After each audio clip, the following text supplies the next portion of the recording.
Minnesota bans conversion therapy for minors and angers Christian groups. Yay! Yay! So, on July 15th, Minnesota Governor Tim Walz signed an executive order effectively banning conversion therapy for minors. Many of the on the religious right have expressed their outrage at this decision. Minnesota Family Council, or MFC, CEO John Helmberger stated that the governor's action would hurt sufferers seeking to get care. According to a Trevor Project survey from 2020, 58% of LGBT youth in the US had someone try to convince them to change their gender identity or sexuality. That statistic shocked me, by the way. Wow. 58%. In a 2009 report from the American Psychological Association, multiple cited studies have shown that conversion therapy is not an evidence-based practice. It can result in an increased risk of substance abuse and mood disorders. According to the official press release, the executive order will have various government agencies work with healthcare companies to ensure that they do not cover nor fund conversion therapy, and will open investigations on any healthcare providers engaged in conversion therapy in any way. I love that last part because it makes it steps it up a notch. It's saying it's not enough for us to ban it. We need to investigate and ensure that we are in no way funding it and that we are actually pushing to investigate anyone who is engaging in this in any way. I love how aggressive that is. Can I ruin this title for you? Yes, I already know what you're going to say. I'm going to say this sounds like a good news. However, what it reads to me is like a state in the most powerful, advanced country on the planet had not banned the most barbaric torture of gay and trans people until only recently. This was not banned. Torturing people for no reason at all was allowed in United States, in this state of United States, and I'm assuming there are other states still allowing this, until just now. Only now they decided, like, oh yeah, let's not do this. There's no science behind this, and it doesn't do anything other than torturing people. Only now they just came about doing that. I have to say, amazing. I think you are being unfair on Minnesota, given that this is in no way federally a federal thing. You know, this is totally allowed federally throughout America. So Minnesota is being better than the rest of the country. But I agree with you with the sentiment that this across the nation should not be allowed. Well, how's that contradict what I'm saying? I'm just saying overall in the United States, this is allowed. This is an allowed thing. Yes. No, I'm saying you can't be hard on Minnesota for only passing this until now when the rest of the country has no standard for this, you know? But I get what you mean. My point is that only now some places in the United States are now banning this. And again, to your point, some places this is still allowed. Which states allow this still? I don't know that off the top of my head. A lot. Too many is the answer. Too many, because there are some. One would be too many. Yeah, exactly. The Rabid Atheist is saying there are a lot of conversion therapy programs in American Christian church circles. It's a good move, but there are a lot of things out there. It's a good start, but a long way to go. I agree. So what I thought was so interesting, I want to kind of pick apart this statistic from the Trevor Project. By the way, guys, if you are an LGBT youth in America, I think they define youth as 24 or under, and you struggle with your mental health as an LGBT person, or maybe just to find resources, look up the Trevor Project. They save lives. And I think, honestly, I've recommended them to people who live internationally just because they have other online virtual resources. Just a plug. for the people who need it. But so the statistic from them is from 2020, 58% of LGBT youth in the US had someone try to convince them to change their gender identity or sexuality. Okay, so that's just someone trying to convince you to change your gender identity or sexuality is not necessarily conversion therapy, but I thought that was a shocking statistic that it's almost 60%. They had another statistic, which was that according to the survey in 2020, 10% of 10% of LGBT youth actually experience literal conversion therapy. So of that 10%, 78% of them experienced conversion therapy as a minor. So below the age of 18. What does that involve, for example? Like, can you, like, I hear some horror stories.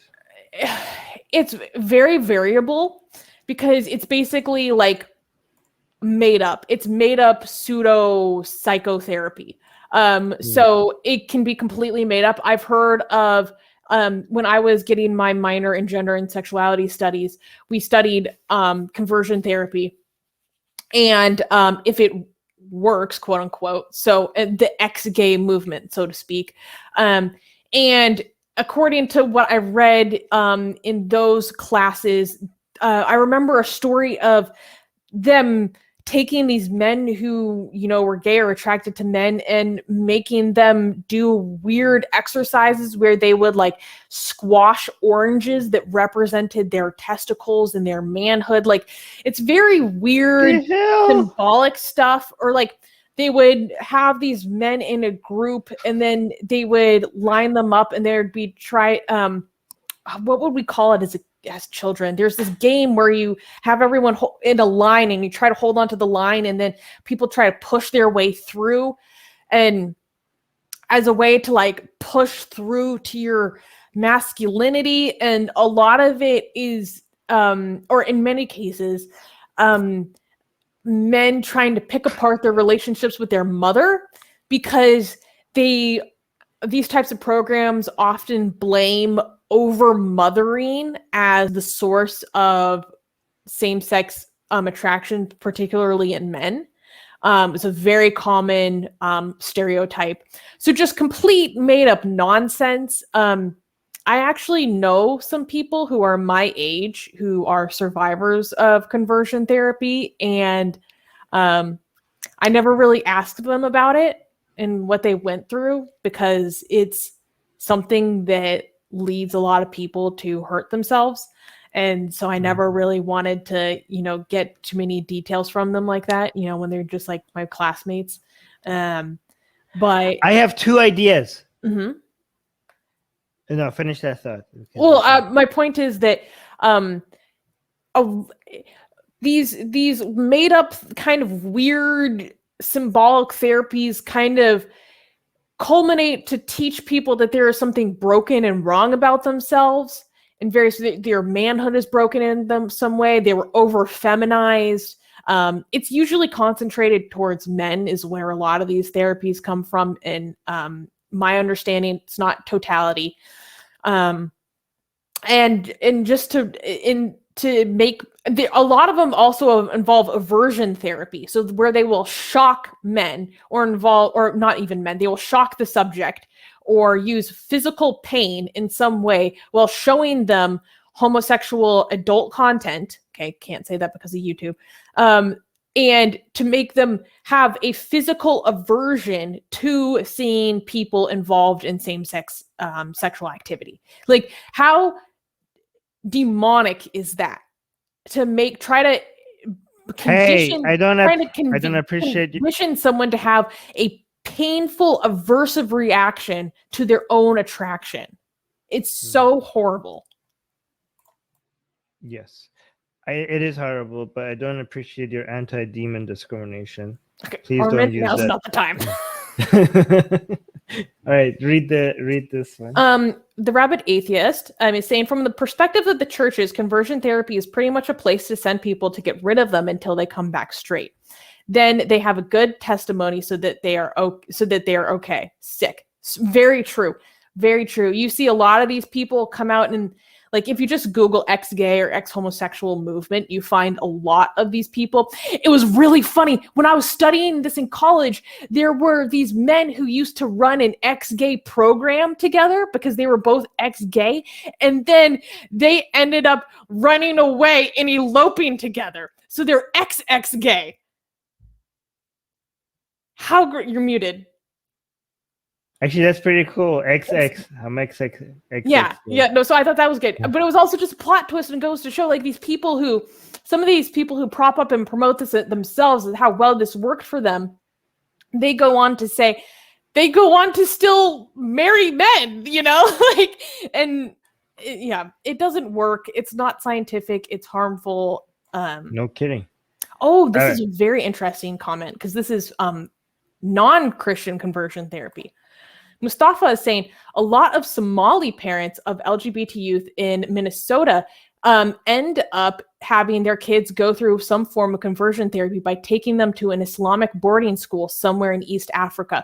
This is a huge problem. Last year, I remember helping some people. Well, I can't give too many details, but it was of a young trans girl who was a child, a minor, facing a situation where she was possibly about to be kidnapped out of the United States to go to one of these, programs somewhere in Africa. Like, it's terrifying. It's so scary to think, like, what recourse do you have as a child to get away from your legal guardians while they're trying to take you out of the country to Islamize you, to make you not American, to make you not Western, because a lot of cultures across the world see homosexuality as a Western imperialist, or a symbol of it. Like this Western imperialism is trying to put homosexuality into our people so that we're not strong, so we can't reproduce, so we can't fight against them, which is a very weird sort of interpretation of it. So this isn't just a Christian thing. Thank you for bringing that up, Mustafa. That's a very good point. AGA is saying, she's saying, I'm a survivor. It's depressing as F. You feel worthless. Well, thank you for sharing a little bit about that, AGA. Well, she's not here though. But... Okay. I need a minute. I have to collect myself. I'll be back for the next story.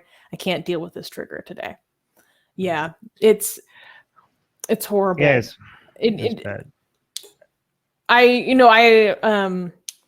I've watched a lot of testimonies from people who have been through these sorts of things, and they just talk about how even, decades later, they'll be shocked at how what they were taught during these abusive programs still comes up.